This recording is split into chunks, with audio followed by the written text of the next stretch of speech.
Hey, what's up, everybody? You're now tuned into And and it's your girl Jazzy J. Mike Deezy. And we in the building, y'all. Big shout out to all the supporters, everybody that comes through. We appreciate y'all. And family, I feel like we are about to read the most important letter that we have read on our channel.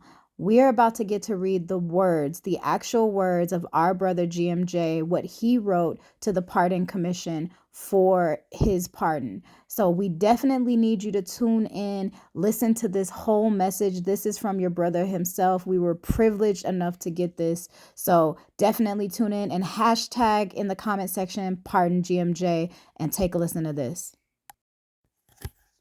This letter is addressed to President Joe Biden, the White House, 1600 Pennsylvania Avenue, Washington, D.C., 2006.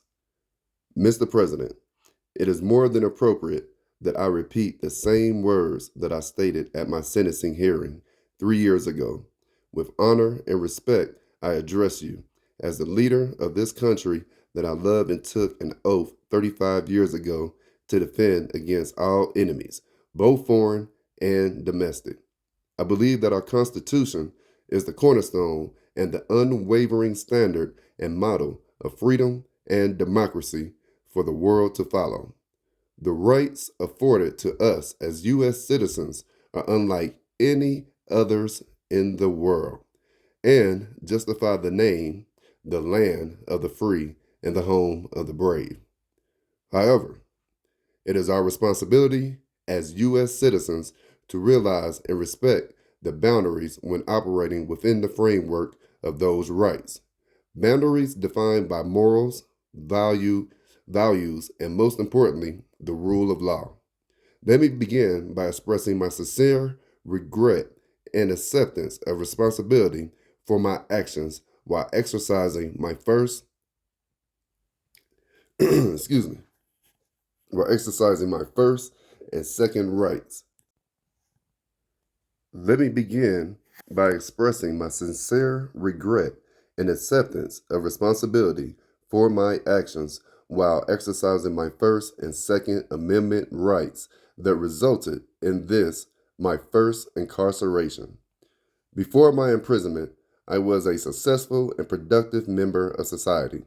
After 18 years of active duty service in the United States Army, another 17 years as a successful information technology architect, 10 years as an ordained preacher, and a parallel music career that spanned 41 years. I now find myself in a position that will subject me to collateral damage and consequences that will affect me for the rest of my life and prevent me from doing any of the things I previously accomplished or pursuing future opportunities to remain an asset to society. Now, fam, this is about a 5-page letter right here. I'm going to keep on going. And this will be made available to the fam, okay? There are literally thousands of nonsensical and counterproductive collateral consequences that states impose on their formerly incarcerated people. Removing such impediments to rejoining society is the best way to attack our country's enormous recidivism rate. This was a matter I was being instrumental in addressing within the African American community through a host of community-based programs and initiatives. Now that I am a member of that demographic, I become quite knowledgeable about the depth of this problem and how it will prevent me from practicing in my field of employment, teaching at institutions of higher learning, or participating in other activities commensurate with my skills and opportunities being offered. Though I possess a doctorate degree and several career field certifications, the nature of the work, sensitivity of the data utilized, and levels of executive positions would exclude my employability due to me having a felony conviction on my record. There are nearly 50,000 federal and state statutes and regulations that impose penalties, disabilities, or disadvantages on those convicted of felonies once those people have served their time and have been released from prison. Without a commutation, full pardon, I will not be able to reintegrate into mainstream society and economy. I would be in effect be sentenced to a permanent form of civil death. As Professor Michelle Alexandra states in her book, The New Jim Crow, a criminal freed from prison has scarcely more rights and arguably less respect than a free slave or black person living free in Mississippi at the height of Jim Crow. A criminal record today authorizes precisely the forms of discrimination we supposedly left behind. Discrimination in employment, housing, education, public benefits, and jury service, disqualified from being a witness, can bring no action nor perform any legal function. He is in short regarded as dead in law.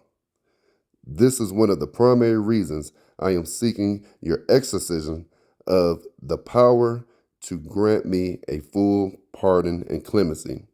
These restrictions will severely hamper my ability to get a job or a professional license. While I have accepted responsibility for my actions that led to this incarceration and have served my sentence thus far with an exemplary record, my health has deteriorated, rapidly resulting in 2 open heart surgeries. At the age of 62, these issues are exacerbated by being incarcerated. For the amount of time that I am serving, I was incarcerated at the age of 58 after leading a protest.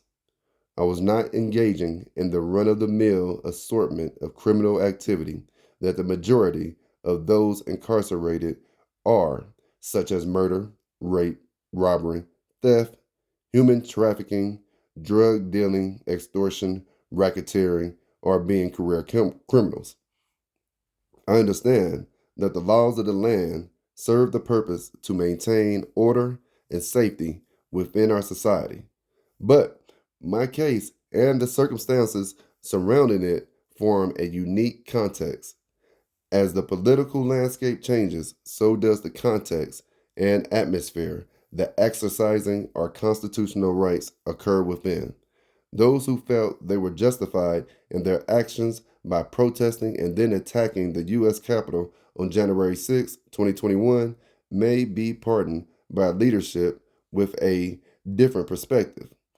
I represent a different group that felt justified in protesting against police brutality and the killing of a citizen unlawfully by the same police. Should I not be entitled to the same forgiveness of my actions, which resulted in no harm, no destruction, yet a lengthy prison sentence that will handicap me as a citizen for the rest of my life? Respectfully, I ask that you grant this commutation, full pardon, so that I may resume my life as a law-abiding, productive member of our society. Wow, babe, that was absolutely amazing. Thank you so much for sharing the words of our brother. And as everybody knows, Biden is pardoning a lot of people right now. And we are hoping and praying that GMJ is going to be one of those people. We definitely know that he is one of the most deserving people of a pardon that we know. So keep our brother in your prayers and let's lift him up. And everybody, we need to get the word out about our brother GMJ.